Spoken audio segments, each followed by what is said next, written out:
All right, and we are back. It's Rhythm 93.7. My name, of course, is TT Changpe. And do not forget that you can also be a part of this conversation. But if you're just joining us, this is Deep Waters. And basically, we've been talking about a seat at the table. That's specifically the topic on today's conversation.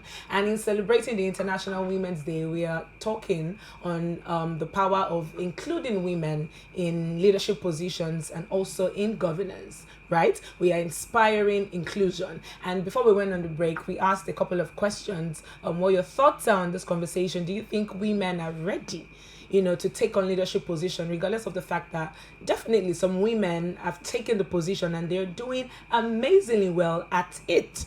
But are we really ready? Looking at the bigger picture, is a woman ready to govern the country Nigeria? And what are the benefits even of having a woman in a key position, or the gender diversity, letting the male and the female have the same level playing ground? And like I said earlier, we obviously always have a guest on the show. And today, I cannot wait to introduce who our guest is. Without wasting too much of our time, our guest is a strategy and transformation. I beg your pardon, is a strategy and transformation professional with over a decade experience that covers leadership roles as the head of strategy groups in the financial markets. Insurance, and oil and gas industries. As a strategy consultant, he has provided strategy advice to over 120 companies, governments, and multilateral institutions with transactions value of over $120 million. He is also a tech founder, SDG promoter, and an advocate for good governance. Ladies and gentlemen, please let's make welcome Ayo Bankole Akintujoye. Did I pronounce your name right? Yeah, you did very well. I tried. Akintujoye. Akintujoye. Okay, Akintujoye. Yeah. I'm a Yoruba girl. I'm also trying. It's good to have you. It's nice to be How here. are you doing? How are we celebrating the Women's Day? Are you bored of it? Because I know most men are like, oh my goodness, not again. I have dinner. I have a couple of women taking me out for dinner. Oh, they're taking you out for dinner. In fact, they were calling me out. You I are was proud. out there. Hey, where are you? Look Come and at join me. us You're very for. proud. Come and join us for IWD. Shouldn't you be the one? Shouldn't you be the one celebrating the women in I your have life? very quality women that spend money on me. That goes without saying. Having a quality woman that can spend money does not mean that you shouldn't do the spending on a day like this. That's not the conversation, sir. What do you mean? But it's good to have you. Thank you good for to have having you. me. So my first question is this. We cannot deny the fact that women are doing, they're taking giant strides in different leadership positions. But also, if this, including, what's it called? This inclusion conversation is such a big deal. Everyone is talking about it. It obviously shows that we have a long way to go. That's right. So the question now is, why are we still here? Why is it still a conversation that needs a lot of push, that needs a lot of buzz, for the idea to sink in? Are men insecure? Is it a factor of insecurity, or is it a societal thing? Why is inclusion still a big conversation in this era? Okay, so thanks a lot, and I like where that question is starting from, because a lot of times some men have argued that what brings about conversations around equality, equity, and inclusion has since been overcome, and that in early 50s, early 90s, and the 1800s, that it was really bad, where women could not vote, women could not work. Literally had no voice. Yeah, women literally had no voice, and the value of a woman was not seen beyond the kitchen or the bedroom and all of that. So yes, we have indeed evolved, but there is still significant cultural and social and psychological issues that that still suppresses or reverses a lot of the progress that ordinarily should have been made, right? And a lot of these things they are silent. They are not as pronounced as back then, because there are now laws, there are now policies and regulations, but there are softer side of things that are a lot more pronounced. There are human rights side of things that makes it difficult for a woman to seek justice, for example. In some countries. In some countries. Yeah. And then it's even worse in Africa, for example, because the culture is still very deeply patriarchal, right? And then you go to our environment in our workplaces, you see that the balance is still very much heavily leaned towards the male gender. So have we made progress? Yes, but is there still a lot more to do? Especially for me, and sociocultural changes is always the hardest. Of course, the hard part, the hard side of things, and there's the soft side of things. So the hard side of things are the laws and the policies and all of those things, but the soft side, which is the cultural, the social, and the mindset, is still the pretty much issue. So it's a thing of the mind, exactly. So what do you think? Because I strongly believe family can play a major role in shifting the narrative. So where is the role of the family in all of these things? What do you think families should do to, just because family is the bedrock of the society. If a man grows out of his parents' house, is what he's used to, is the things that has been instilled in him that he goes out there to basically mirror. So what is the role of the family in ensuring that women have more inclusion in the society? So the family is the smallest unit of the society. So a lot of times we grow up to be whatever it is that our family has molded us to become. There are very few. There are people who then redefine themselves in adulthood. True. But for the most part, both your religion, your tribe, your cultural identity, your mindset, even your food and dressing preferences, a lot of times are defined by the family that you were born in. My name is Ayo Bankole because I was born into a Yoruba family and a father who decided to name me that, right? And then I'm Christian because you were born my father was Christian.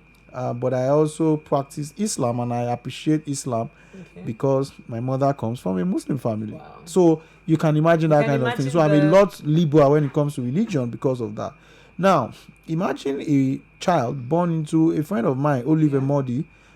She's a very amazing woman on in the media. Interviewed a gentleman, a landlord, who sat on TV on national television and categorically told her and pronounced that he cannot give a woman a house because a woman should be married and should go and live in her father's house. And this is 2024. Right? Now imagine a child born into that man's house, a son born into that man's house. So clearly that is one child who is going to most likely grow up with that same mindset to reverse all of the gains that that we have made, right? So the family clearly is where we need to begin to, and how can we do that? Because I'm a very practical person. You see that there is a lot of all these IWD conversations, inclusion conversations, equity conversations. Very few of it targets the family as a unit. Parents, not forget about mothers here, women here, women there. Can fathers and mothers bring their kids to a forum, for example? And sorry to cut you, the mothers themselves, they even play, they do more harm than good. Of course. They do more harm than good because they are basically the ones that make the decisions in the home front. Women are the most, in fact, women are the drivers of social culture, of society, right? True. So if women say, we are not doing this anymore, that's the end of it. True. Right? Nothing is going to happen because men most times are recipients of what women decide is culture, right? So I think that a lot of these campaigns need to be more family driven because at the end of the day, people go back to their families and whatever it is that happened at work or on TV or wherever, gets reversed by whoever is the custodian, of the culture. Because let's put things into context. This whole IWD thing started off as far back as 1909,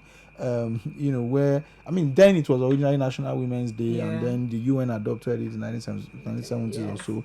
And look at where we still are today. Somebody is still sitting on TV saying that type of utter nonsense, right?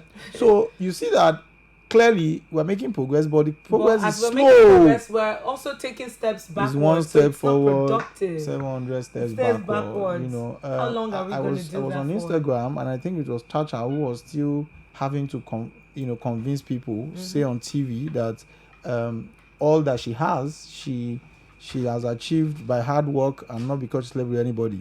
But the conversation is, why should that even be a conversation? Should that be a conversation? Because it has slowly become a norm, Do you that a understand? woman cannot attain a certain height except a man backs her up. But I also think that, because I also believe in accountability, I also think that women, especially very high flying, achieving women, have to also begin to deliberately push back when some women, take them 20 steps backward. Because a lot of women also go on podcasts and all of these platforms these days and undermine. A lot of women have been taking the piss, especially these days that the new epidemic It's is terrible. literally podcast, But you where go- women just open their mouths and utter arrant nonsense. And you go to the comments and say, yes queen, positivity, blah blah blah. Yeah. But you are forgetting that we live in a society. Okay, so we have a call now, and let's just Alright. quickly take that. Hello, good evening. Hello, good evening. Hello, good evening. Can you hear me? Okay, I guess we lost that. Okay. So please, it's important that we get all of your calls. We are interested in, fetching from your mind on today's conversation. What are your thoughts on this topic? A seat at the table. Are women ready for the positional, for leadership positions? Are women ready to take, opportunities? Are we even ready, or we're just screaming and yelling just because it's a thing and we're just following the bandwagon? What are your thoughts on this? The number to call to be a part of this is 0705 993 6937. 0705 993 6937. All right, go ahead. Sorry to cut you. All right, so are women ready? Yes. Do we have sufficient number, quantity, quality of women to take leadership roles? Yes. But are we as a society ripe for? Have we done enough to let these changes happen? No. We still have to do a whole lot more. Still have to do a whole lot more, and I agree. Good evening. Hello, good evening. Hello, good evening. What is your name and where are you calling from? Okay, my name is Dapo. I'm calling from Lekki. Your name is? And my name is Dapo, and I'm calling from Lekki. Oh, hi, Dapo. How's Lekki doing this evening? Well, it was hot for a while. I've not been outside for a bit, so I guess it's okay. Alrighty. Go on. Over to you. So I'm enjoying the conversation, and I like the angle where your guest came in with it. I like the angle that, yes, this has to start at the family. Let me start by saying that looking at the companies and countries that have been led by women, they have made far better progress. They instill better policies, and overall, they are more people-centric than other countries have been, because women are natural nurturers. Women are nurturers, and I think that is something that we should actually just let them do. Now, bringing it back here, are we ready for that kind of leadership in Nigeria? I don't think so. Why? Why don't you think so? The guest just gave of the landlord interviewing the lady on air and saying that he doesn't think a woman should set out on her own to get an apartment or something. We literally don't think that women should be anything yet. And that's so wrong. And I think it has to start from the family. We need to instill in both the boys and the girls the values. But in as much as, it starts... Sorry, Mr. Dapo. In as much as it starts with the family, don't you think there should be policies, something that can just govern this entire process? Because I'm sure there's an association of landlords somewhere, that can influence all of these decisions. Yeah, so in as much as there should be policies, I think the people that have been in leadership for the longest time have been very patriarchal. They are not inclusive enough in their exposure to want to allow those kind of policies. Yeah. Our legal system is still very slanted towards men, very, very slanted. And so I think it is the coming generations that can actually make that change if we educate them the right way, give them the right values. they will grow up to make the right policy changes, the right leadership changes, and actually include women from the right levels into government. That's from the roots all the way to the top. That's what I think. I think women should absolutely be given, more seats. I work in a very female-centric organization, and it's an amazing place to work. We have an amazing culture, amazing chemistry, and it's such an inclusive and nurturing place. Everywhere has the potential to be like that, but then people just have not given women the opportunity to actually flourish as much as they can. I think that's the problem. Actually, should educate ourselves better. All right, educate people from the grassroots, from the children, and take it all the way to the top. All right, thank you very much. Thank you very much, show, Mr. Japo. Thank you very much. Yes, it was good to have you. Thank you for your opinion and insight. So what are your thoughts on that? Okay, so I believe, to be honest, that it's not about, I honestly don't think so. I think that the policies and the laws are good, and that was where I started from. But for me, I honestly think that is a lot more around a lot more aggressive and deliberate sociocultural change. Is cultural change management. You see, in my profession, even so what exactly are we doing yearly? Are we just because I think it might be an issue of noise. We're just making noise. So what exactly are we doing to change that, as opposed to just celebrating every year and we have nothing to show for it? No. So it's not that there's nothing to show for it. I mean, for lack of a better and to be fair, these celebrations create awareness. I mean, we're here talking about this because it's IWD. Yeah. Every year there are different themes that focus on different things. Yeah. This year is about inclusion, right? And everybody's talking about inclusion. So either you are pretending or whatever it is, but younger kids, newborn kids would be talking about it, yes.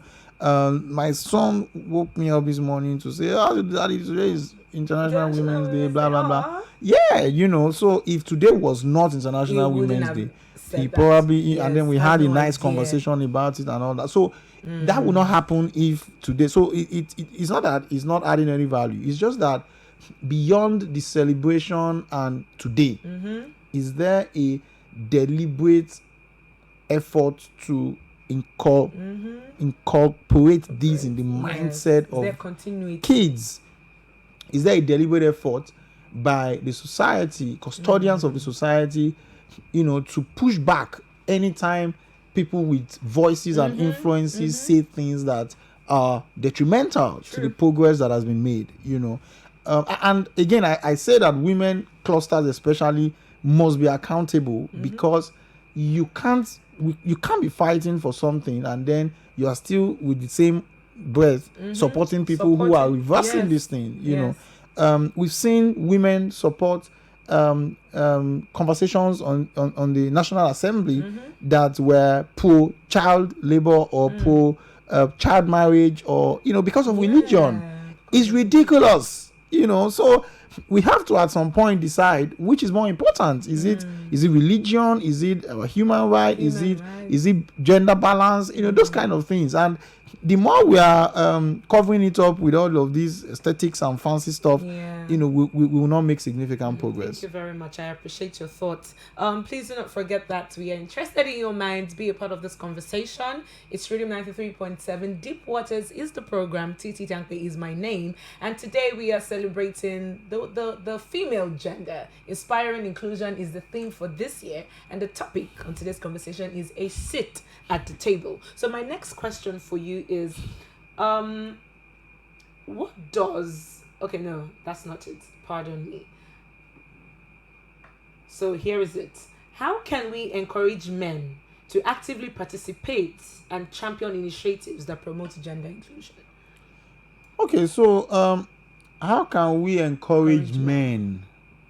That's a very tricky one, because a man that needs to be encouraged is probably not ready enough, because you have sisters, you have daughters, you have colleagues, you have you have women that you care about. So ordinarily you should you don't need to be encouraged to promote inclusivity or whatever it is. But we are where we are. So I mean, we have fathers who give out their kids at, But that's the thing. Some people don't know better. Exactly, Like you said, the exactly. society is So, playing a major role in that's all why I of said these we are things. where So, we are. Yeah.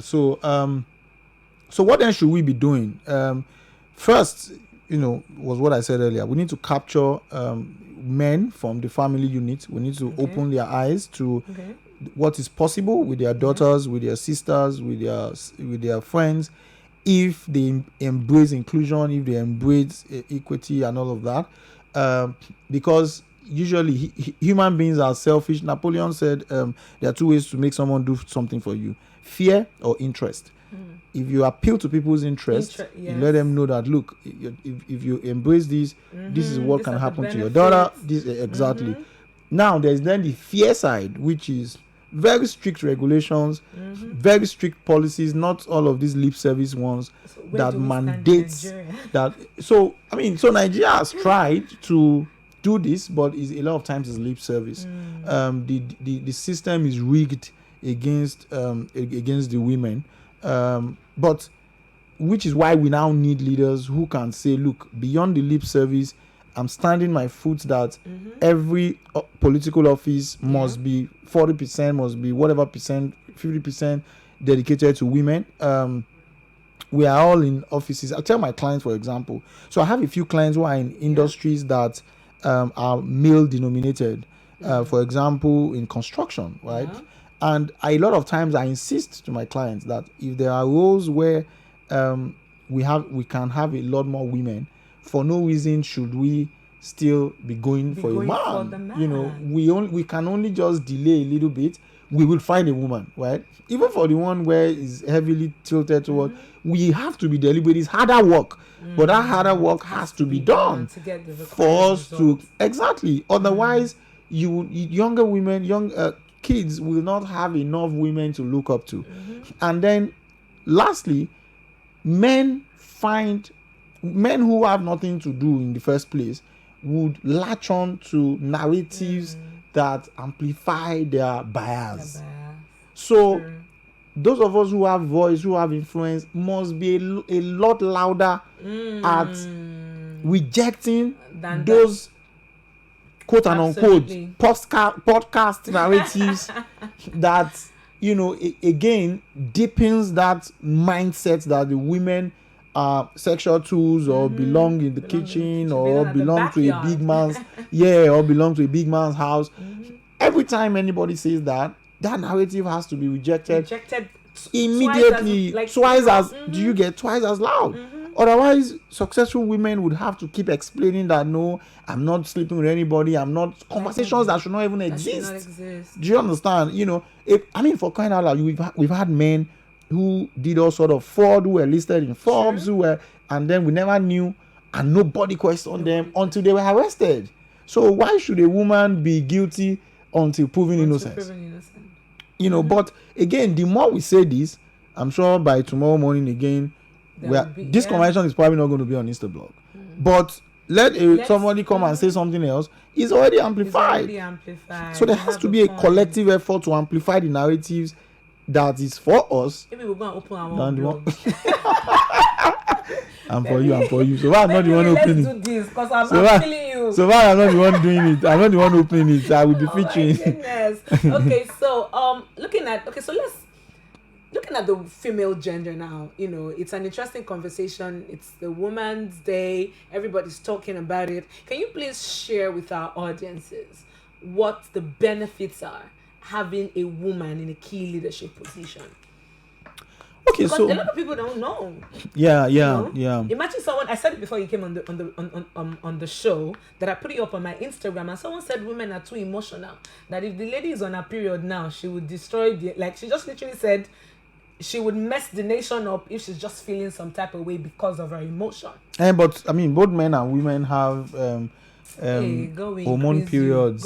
That's what I literally said. I have very bad off Yes. days. My colleagues, I'm sure they're on the radio, will be laughing at AY and his off the So I don't necessarily think that. Thank you. That's not. And again, not all women react in certain. There's this general, again, that's inability to even understand basic biology or psychology. You know, it's not all women that react in the same way to whatever hormones, right? So first and foremost, the men and women are built differently. Sure. From a biology, from a psychology, emotional standpoint. So the way we've been designed the world has been designed is to have a healthy mix of those. So naturally, if you do not include women in whatever you're doing, that balance, you're not going to have it. You know, that healthy mix is not going to exist. Because we both bring different things to You the will table. I mean, for example, I can go from industry to industry, from construction to FMCG to public sector to healthcare. You can't serve only the male preferences, customer preferences, right? And your male decision makers would never be able to understand how the women base think. They may not ever even able to understand how kids think to a great degree without including women who have, yes, because they are the ones that carry these babies and all of that, from pregnancy. Of course, a lot of men should be more involved, but I'm even talking about biological process now. Yes. So if you want to build the leadership of your hospital, if you do not have sufficient balance, you'll be frustrated. If you want to build a house, in fact, will be one-sided. In fact, there is a study I was reading recently about construction and architectural designs, and it linked the reduction in the quality of spaces in architecture in our buildings these days, bad kitchens, bad restrooms, to a lack of sufficient women being involved. You know, because women are generally better at understanding space management. It's just how we are designed. They are more. It's clear that it's a male-dominated. I was reading that report with proper data. It wasn't written by some guy who just, So, and you can go on and on across multiple industries. Even in your leadership, I've sat at several board meetings where you just see that there is a balance in perspectives. There's a balance in content. There's a balance in mindset. There's a balance in, and then men tend to also think a lot better when there is a gender balance in the room. True. When have you sat at the table of just men? It's I know everybody is trying to play across each other. So but once a woman is in the mix, everything just easy. It balances it out. So it's very important. I really love your mind. It's very fun here, and I honestly wish we could go on, but we do not have time on our hands. But my last question for you now, before we round up on the show, is what advice do you have for women aspiring to secure influential positions and basically just make a change? So I think that women that are interested in taking the mantle, should. So this is my personal belief, and I say it to even men too who come from less privileged environment. I think it's a similar situation. You are already at a disadvantage. So clearly you have to work, you have to hustle, you have to take things that men would generally take for granted. You have to take it twice, as serious, exactly, because it's already rigged against you, right? So, but it's also very important not to come off as aggressive or as frustrated because of that, right? Because that happens. It's like what's happening with the black race every time we're talking about racism over something that is our own mismanagement. So it's important that women on that one hand are twice as serious, work twice as hard. Number two, it's very important that we are a lot more accountable at being consistent with the narrative that we push out there and how we support each other and how we also shut people up when they try to set us back. Right? Thank you very much, Mr. Ayo. So basically, Mr. Ayo is saying women out Just there Ayoban calling Ayoban. Mr. Ayoban, lady or worst.